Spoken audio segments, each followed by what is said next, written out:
You can hear my cat Oh, is that what that is? downstairs Yeah, yeah, probably yeah. howling. Yeah. Yeah, yeah. He's just being a dude. He's an old man. Bless him. Okay. Oh yeah, he's getting teasy. Now, sorry? He's getting teasy by the sounds of it. Yeah, well, I mean, he's an old man. He's a grumpy old Yeah. dude. Okay. So we can do this. And again, this is like, look at how scraggly that is. Like, it's nothing, but like how quickly Yeah. it does just like a perfect job. Actually, I want that to be this way. Okay. Jamie's heading for a timeout, Dave. Get him. Now let's add like a little bit of color, like so. Okay, so this is, and now That's I'm going to beautiful, create actually. That a looks totally new, legit, man. Yeah, that's wild. right? So quick. Yeah, Yeah. super fast. Yeah, and no displacement mapping needed or anything like that. But the next one we're going to. So we're going to go back to light. Let me go back to foliage. Let's grab a different one. Sure, whatever. Actually, let's take the branches. Too busy. Let's take you. There we go. All right. Now, rotate like so.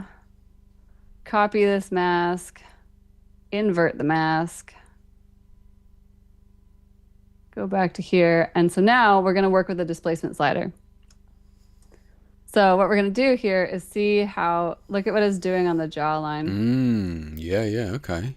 Oh, yeah. Right? Yeah. It's so nice. And what's also great about this is like, because we're working with this, right? I can go, well, actually, I don't want that underneath her chin because that makes no sense. There would be no light there, True. right? Because this is coming, the light direction is coming from the top Yeah, right yeah. down. So obviously this here would be in shadow. So I'll just re-render that mask. There we go. And so now it's off underneath the chin. So if I hit M, I can be like, okay, well, it's less, but I still want it to be less, right? Brush. There we go. There we go. Boom, yeah, perfect. Now it's gone. Yeah. And so now it's exactly where we want it to be. And then I can change this to a screen blending mode and I can turn that up a little bit. Way more subtle, yeah, like nice. So, yeah. Right? And then we can just like turn and adjust this however we want it to look. And then this gets even more fun. This is where like everybody in your group is going to go. Don't do it, Renee. Don't do it. I'm super going to. It's super fun. It's so fun. Hold on. Just wait. Just wait. So if I want this purple to only be in the shadows, I don't want it anywhere else. Okay. There we go. And then preserve highlights and exposure compensation. Okay. Okay. Yeah, I see what you mean. And then I can go to... It's wild, right? Yeah. And so now let's say we want to have like a nice orange. We want to preserve the highlights. We do this, yeah, but then I drag this mask up to here, and then I invert it to here. And so now I have that, and I'm like, okay, well, maybe I should have made this a blue. So let's go down here to like one of those colors. Okay, yeah. Or like here. And there we go. And then from here, I can go, all right, well, that's fun. First of all, maybe let's like duplicate this one so we get it a little bit stronger. Let's duplicate this one so we get that a little bit stronger. And so now we're here. And then we go into image, and then we go to Magic Sharp. And we turn up our sharpening way too much. And then we adjust this to right where we want, because I don't want her skin over sharpened or anything. I want those lashes nice and crisp. Okay. Right? So then like before and after. Yeah, yeah. Just touching those highlights, yeah. Yeah. And so, oh my goodness, my poor computer. Hold on. Let's turn you off. So this is what happens when I play. This is what happens when I'm actually playing. So Yeah. then I go into like color and I go to color correct. And let's pick Minority Report. But let's like bump up the saturation a little bit. So see what's happening now. And then I go to my highlights. And I pick a color. And I adjust my range. And put that back there. And then I can adjust the brightness and the contrast of just those highlights. So we're going to make this look like really sweaty. Okay. And let's like knock that saturation down just a little bit. And then we're going to go to the shadows. We're going to pick a terrible color.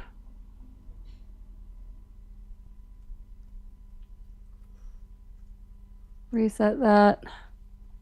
We're going to increase the contrast. Knock down the brightness.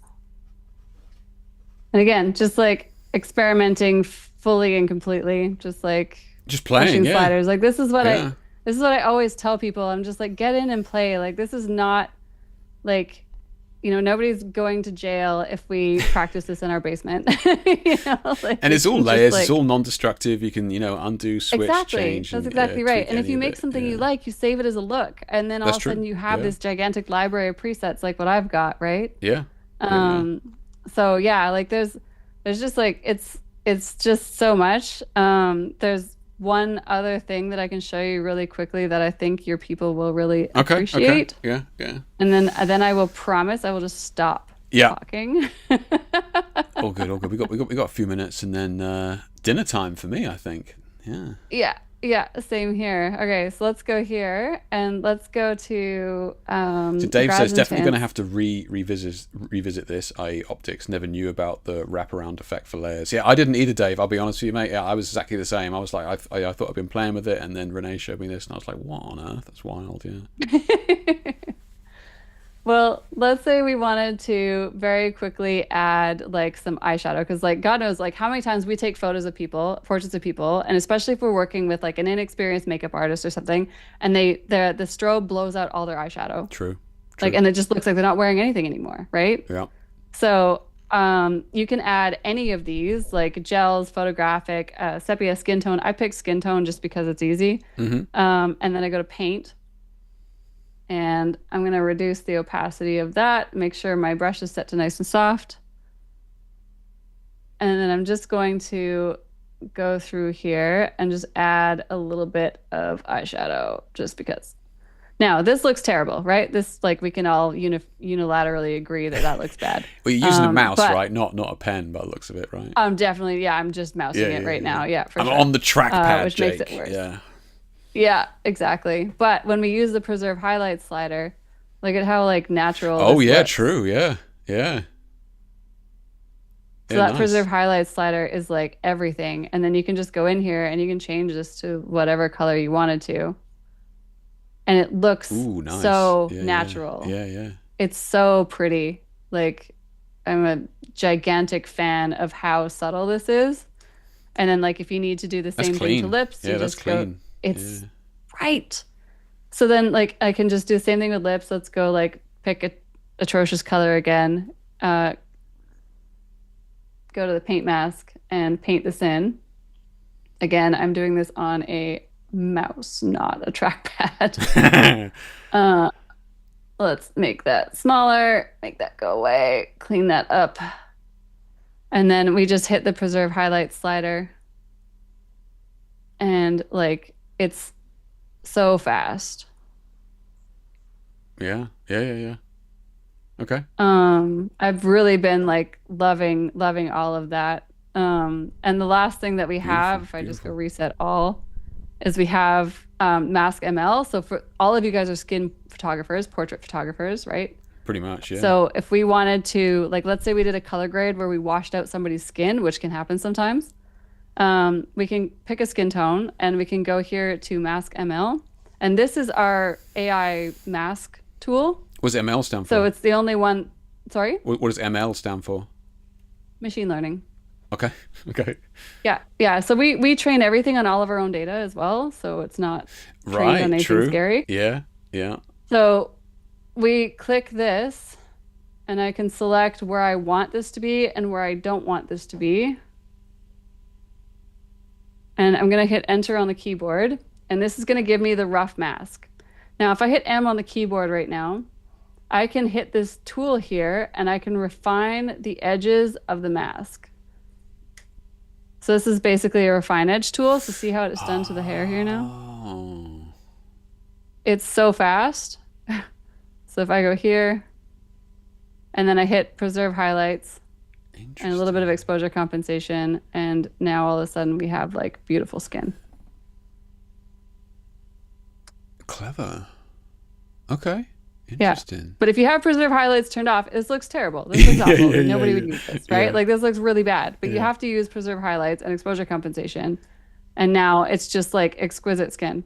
And Mask ML is made to work on people. It does. If you try to use Mask ML to cut out trees, it's not going to know what to do. Gotcha. It's not what yeah. it's trained Actually, on. It's trained on people. looking for the eyes and mouth and nose and stuff. Gotcha. Yeah. Yeah. That's exactly right. Yeah. Okay. So really quickly, like if you use if you go to the film lab and you go to like this Hugo and teal and orange, without it, this color profile really washes out the skin. But then you turn on the skin tone layer underneath it, and now all of a sudden you have just like beautiful color grading and the skin tones look correct. Interesting.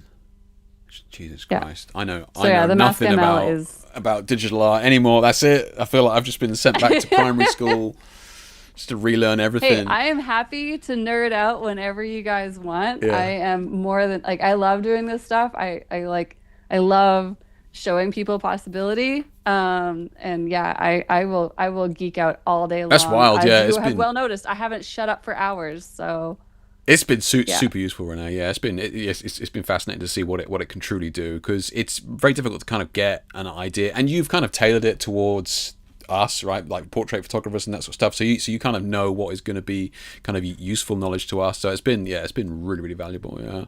Yeah. Thank you so much. Yeah. Like cool.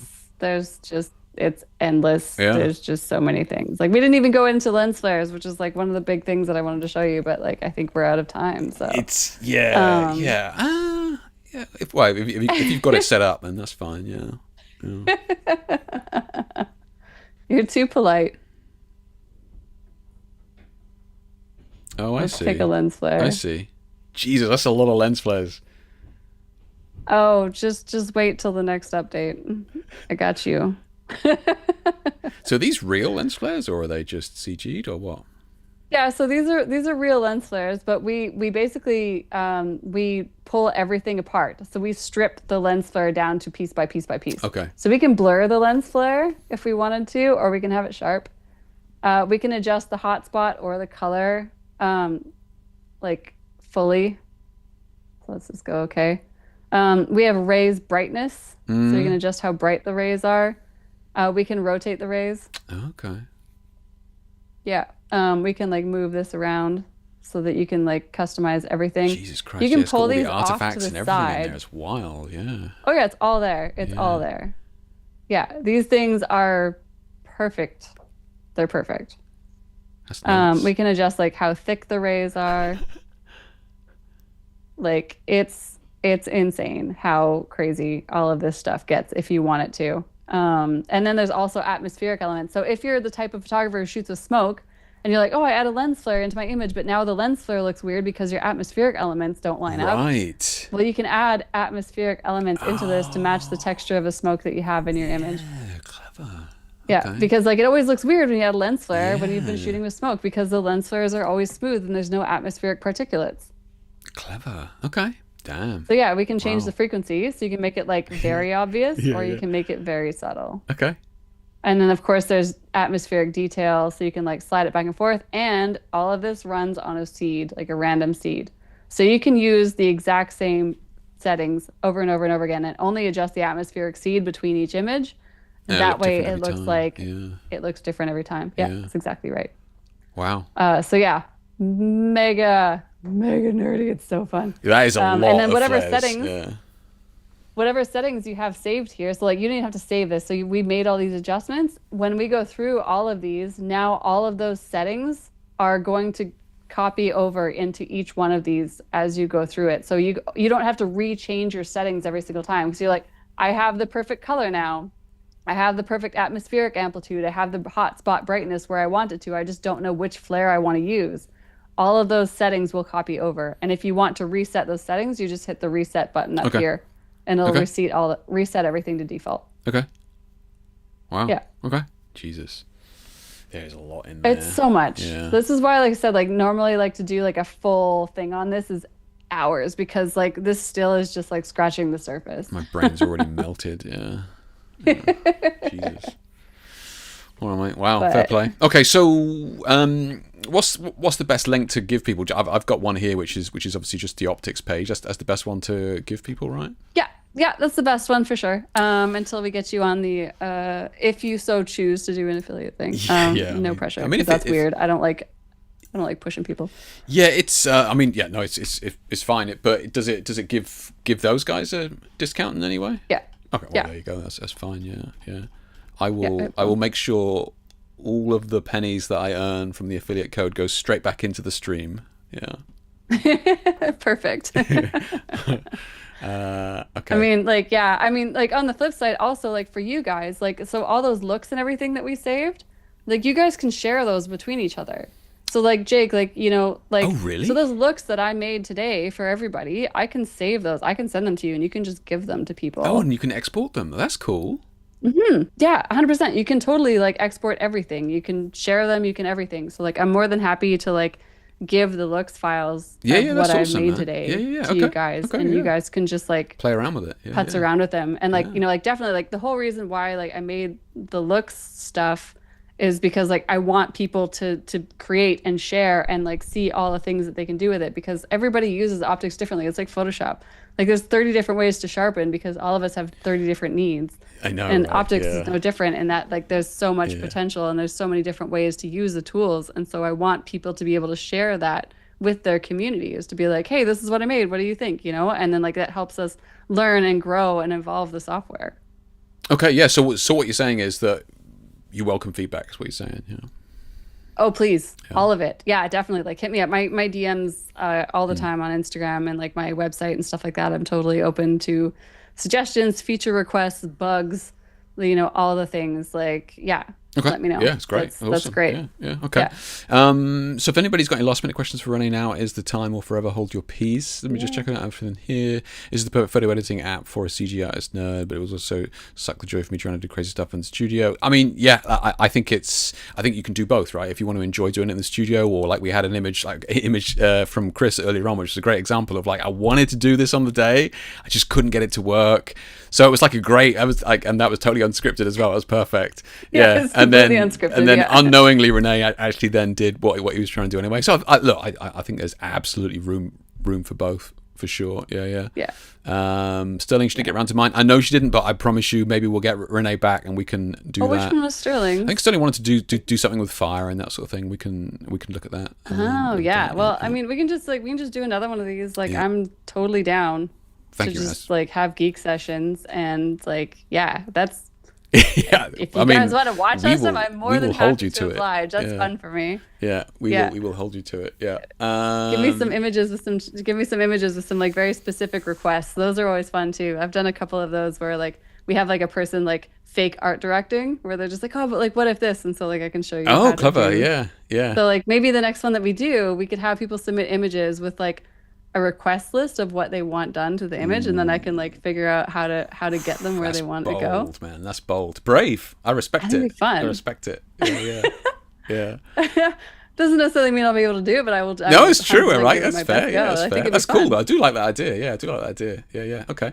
That'd be fun. Jake's planning optics Xmas presets pack. That's right. Yeah, that's right. Yeah, get those preset packs out for Christmas. Yeah. I mean, we have a looks pack store on the optics website as well, where like nice. Okay.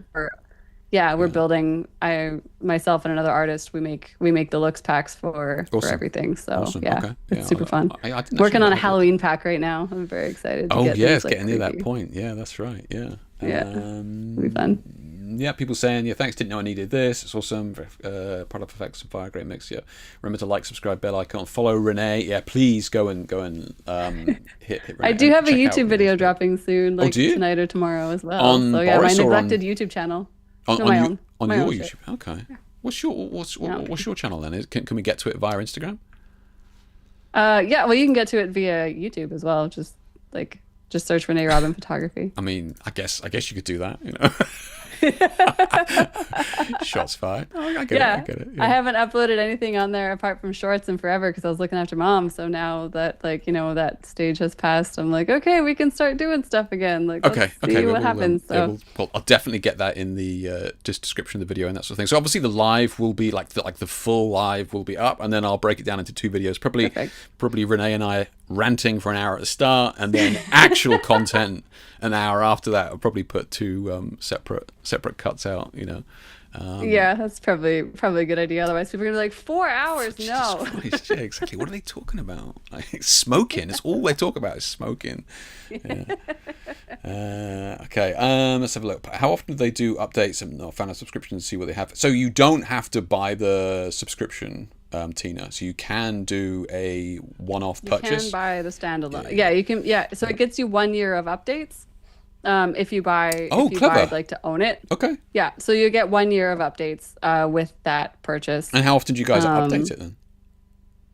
Twice a year is the plan. Twice a year. Okay. So I'm like new, obviously, to the company. So we're hoping to get an update out this summer, and we're deciding right now whether we should like just release the bug fixes and then like put everything we have into like the 2026 release. So we're just kind of having those conversations right now, trying to figure out what it's gonna make everybody the most pleased. But yeah, we usually have 2 updates per year. I mean, that's that's cool. Yeah, all right. Yeah, and there's like the annual. Yeah. So you just a one-off purchase and it's yours forever, and you get a year's worth of updates, or you just on the monthly subscription. Yeah, cool. Okay. Or there's annual. Yeah. So there's annual. So it's $99 US a year or $9 a month US, which is nothing. Yeah. So you get a couple of months free for doing the year. Okay. Cool. Yeah. So it's totally up to you, whatever you like. So that's pretty powerful. Yeah, definitely reach out. $10. Yeah. Definitely reach out. Like anybody who's watching, just like hit me up if you have any questions or whatever. Like I'm more than happy to answer. So yeah, and she's not just saying that. Like Renee has always been good for that sort of stuff. Yeah, she's definitely one of us. You know, not those corporate bullshit fuckers. Yeah.